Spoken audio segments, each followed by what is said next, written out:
ಎಲ್ಲರಿಗೂ ಹಾಯ್. ಇವತ್ತು ನಾನು ಆಂಧ್ರ ಪಪ್ಪು ಚಾರು ಮಾಡೋಕ್ಕೆ ಹೋಗ್ತಾ ಇದ್ದೀನಿ. ಸೊ ನೀವು ನನ್ನ ಜೊತೆ ಬರ್ತೀರಾ ತಾನೆ? ಹಾಗಾದರೆ welcome back to Sushanti vlogs Kannada.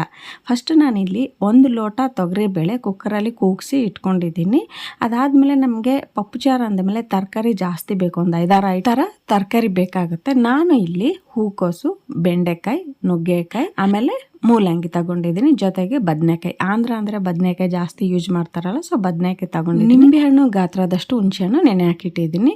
ಇಲ್ಲಿ ಹೆಚ್ಚಿದ ಬೆಳ್ಳುಳ್ಳಿ ಒಂದು ಮೀಡಿಯಂ ಸೈಜ್ ಈರುಳ್ಳಿ, 4-5 ಹಸಿರು ಮೆಣಸಿನ್ಕಾಯಿ, ಮೀಡಿಯಂ ಸೈಜ್ ಟೊಮೊಟೊ 2, ಒಣಮೆಣಸಿನ್ಕಾಯಿ ಒಂದು 3-4, ಕರಿಬೇವಿನ ಸೊಪ್ಪು 1-2 ರೆಬ್ಬೆ. ಅದಾದಮೇಲೆ ನಮಗೆ ಗರಂ ಮಸಾಲ, ಉಪ್ಪು, ಅಚ್ಚಕಾರದ ಪುಡಿ, ಅರಿಶಿನ, ಒಗ್ಗರಣೆಗೆ ಜೀರಿಗೆ, ಸಾಸಿವೆ, ಮೆಂತ್ಯ ಸ್ವಲ್ಪ ತಗೋಬೇಕು. ಈ ಸಾಂಬಾರಿಗೆ ಮೆಂತ್ಯ ಒಗ್ಗರಣೆ ಹಾಕಿದರೆ ಫ್ಲೇವರ್ ಚೆನ್ನಾಗಿರುತ್ತೆ. ಹಿಂಗು, ನೆಕ್ಸ್ಟ್ ಒಗ್ಗರಣೆಗೆ ಎಣ್ಣೆ. ಈಗ ಸ್ಟವ್ ಆನ್ ಮಾಡಿ ನಾವು ಯಾವ ಪಾತ್ರೆಯಲ್ಲಿ ಸಾಂಬಾರು ಮಾಡ್ತೀವಿ ಆ ಪಾತ್ರೆ ಇಟ್ಟು ಒಂದು 5 ಟೇಬಲ್ ಸ್ಪೂನ್ ಆಯಿಲ್ ಹಾಕಿ, 1/4 ಟೇಬಲ್ ಸ್ಪೂನ್ ಸಾಸಿವೆ, 1/4 ಟೇಬಲ್ ಸ್ಪೂನ್ ಜೀರಿಗೆ, ಮೆಂತ್ಯ ಒಂದು 10 ಕಾಳು ಥರ ಹಾಕಿದ್ರೆ ಫ್ಲೇವರ್ ಚೆನ್ನಾಗಿರುತ್ತೆ. ಅದಾದಮೇಲೆ ಹೆಚ್ಚಿರೋ ಈರುಳ್ಳಿ, ಹೆಚ್ಚಿದ ಬೆಳ್ಳುಳ್ಳಿ, ಹಸಿರು ಮೆಣಸಿನ್ಕಾಯಿ, ಕರಿಬೇವಿನ ಸೊಪ್ಪು ಹಾಕಿದ್ಮೇಲೆ ಒಣಮೆಣಸಿನ್ಕಾಯಿ 1-2-3 ಈ ಥರ ಮುರ್ಕೊಂಡು ಹಾಕ್ಕೊಳ್ಳಿ, ಚೆನ್ನಾಗಿರುತ್ತೆ ಒಗ್ಗರಣೆಗೆ ಇವೆಲ್ಲ ಹಾಕಿದರೆ. ಅದಾದಮೇಲೆ ಇದರಲ್ಲಿ ಸ್ವಲ್ಪ ಹಿಂಗು ಹಾಕಬೇಕು. ಹಿಂಗು ಹಾಕಿದರೆ ಜೀರ್ಣ ಚೆನ್ನಾಗಿರುತ್ತೆ, ಸ್ಮೆಲ್ಲು ಚೆನ್ನಾಗಿರುತ್ತೆ. ಓಕೆನಾ? ಈರುಳ್ಳಿ ಕಲರ್ ಬಂದ ಮೇಲೆ ನಾವು ಹೆಚ್ಚಿರೋ ತರಕಾರಿ ಎಲ್ಲ ಹಾಕ್ಬಿಡ್ಬೇಕು. ಬದನೆಕಾಯಿ, ಬೆಂಡೆಕಾಯಿ ಎಲ್ಲ ನಾವು ಏನೇನು ತರಕಾರಿ ಕಟ್ ಮಾಡಿದ್ವೋ ಎಲ್ಲನೂ ಹಾಕಬೇಕು. ಇದರಲ್ಲಿ ನಾವು ಸ್ವೀಟ್ ಕಾರ್ನೂ ರೌಂಡ್ ಶೇಪಲ್ಲಿ ಕಟ್ ಮಾಡಿ ಹಾಕ್ಬೋದು, ಅದನ್ನು ಚೆನ್ನಾಗಿರುತ್ತೆ. ಓಕೆನಾ? ಅದಾದಮೇಲೆ ನಾವು 1/4 ಟೇಬಲ್ ಸ್ಪೂನ್ ಅರಿಶಿನ, 2 ಟೇಬಲ್ ಸ್ಪೂನ್ ಅಚ್ಚಕಾರದ ಪುಡಿ, ನೀವು ಖಾರ ನೋಡ್ಕೊಂಡು ಹಾಕ್ಕೊಳ್ಳಿ. ನಾನು ಸಾಂಬಾರ್ಗೆ ಜಾಸ್ತಿ ಕಲ್ಲುಪ್ಪೆ ಯೂಸ್ ಮಾಡ್ತೀನಿ, ನೀವು ಕಲ್ಲುಪ್ಪೆ ಯೂಸ್ ಮಾಡಿ, ಆರೋಗ್ಯಕ್ಕೆ ಒಳ್ಳೆಯದು. ಓಕೆನಾ?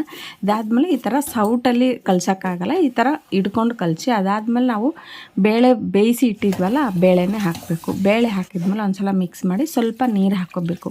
ನೀರು ಹಾಕಿದ್ಮೇಲೆ ನಾವು ಹುಣಸೆ ಗೊಜ್ಜು ನೆನೆ ಹಾಕಿ ಆ ರಸ ತೆಗೆದಿಟ್ಟಿದ್ವಲ್ಲ ಅದನ್ನು ಹಾಕ್ಕೋಬೇಕು.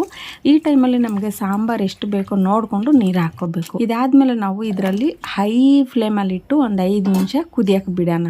ನೋಡಿ ಈ ಥರ ಕುದೀತಾ ಇದೆಯಲ್ಲ, ಈ ಟೈಮಲ್ಲಿ ನಾವೇನು ಮಾಡಬೇಕಂದ್ರೆ ಹಸಿ ಟೊಮಾಟೊ ಹೆಚ್ಚಿಟ್ಟಿದ್ವಲ್ಲ ಮೀಡಿಯಮ್ ಸೈಜ್ 2 ಅದು ಹಾಕಬೇಕು. ಈರುಳ್ಳಿ 1, ಆಮೇಲೆ ಹಸಿರು ಮೆಣಸಿನ್ಕಾಯಿ ಕಟ್ ಮಾಡಿ ಹಾಕಬೇಕು. ಸಾಂಬಾರು ಕುದಿ ಬಂದಾಗ ಟೊಮಾಟೊ, ಈರುಳ್ಳಿ, ಹಸಿರು ಮೆಣಸಿನ್ಕಾಯಿ ಹಾಕಿದರೆ ಕುದೀತದಲ್ಲ ಫ್ಲೇವರ್ ಚೆನ್ನಾಗಿರುತ್ತೆ. ಆಮೇಲೆ ಸಣ್ಣದಾಗಿ ಹೆಚ್ಚಿರೋ ಕೊತ್ತಂಬರಿ ಹಾಕಬೇಕು. ಇಲ್ಲಿ ನಾನು ಕಸೂರಿ ಮೇಥಿ ಹಾಕ್ತಾಯಿದ್ದೀನಿ. ಈ ಸಾಂಬಾರು ಸ್ವಲ್ಪ ಉಳಿರೋದ್ರಿಂದ ಮೆಂತ್ಯ ಕಾಳು, ಕಸೂರಿ ಮೇಥಿ ಹಾಕಿದ್ರೆ ಫ್ಲೇವರ್ ಚೆನ್ನಾಗಿರುತ್ತೆ, ಆಮೇಲೆ ಊಟ ಮಾಡಿದಾಗ ಟೇಸ್ಟು ಚೆನ್ನಾಗಿರುತ್ತೆ. ಇದೆಲ್ಲ ಹಾಕಿದ್ಮೇಲೆ ಒಂದು 5 ನಿಮಿಷ ಹೈ ಫ್ಲೇಮಲ್ಲಿ ಕುದಿಯೋಕೆ ಬಿಡಬೇಕು. ಅದಾದಮೇಲೆ ಸಾಂಬಾರು ಪೌಡರು 1 ಟೇಬಲ್ ಸ್ಪೂನ್ ಹಾಕಿ ಚೆನ್ನಾಗಿ ಕಳಿಸ್ಕೋಬೇಕು. ಇದು ಉಳಿರೋದ್ರಿಂದ ಅನ್ನಕ್ಕೆ ಕಾಂಬಿನೇಷನ್ ಚೆನ್ನಾಗಿರುತ್ತೆ. ನಾನು ಈ ಸಾಂಬಾರು ಮಾಡಿದಾಗ ಹೊಟ್ಟೆ ತುಂಬ ಅನ್ನ ತಿಂತೀನಿ, ನನಗೆ ಅಷ್ಟು ಇಷ್ಟ ಇದು. ಲಾಸ್ಟಲ್ಲಿ 1/4 ಟೇಬಲ್ ಸ್ಪೂನ್ ಗರಂ ಮಸಾಲ ಹಾಕ್ಕೊಂಡು ಚೆನ್ನಾಗಿ ಮಿಕ್ಸ್ ಮಾಡ್ಕೊಳ್ಳಿ. ನೋಡಿ ಸಾಂಬಾರು ರೆಡಿಯಾಗಿದೆ. ಈಸಿಯಾಗಿ ಸಿಂಪಲಾಗಿ ಆಂಧ್ರ ಪಪ್ಪು ಚಾರು ರೆಡಿಯಾಗಿದೆ. ಹೊಟ್ಟೆ ತುಂಬ ತಿನ್ಬೋದು. ಈ ವಿಡಿಯೋ ನಿಮಗೆ ಇಷ್ಟ ಆದರೆ like, share and subscribe to Sushanti vlogs Kannada. Signing off, ನಿಮ್ಮ ಸುಶಾಂತಿ.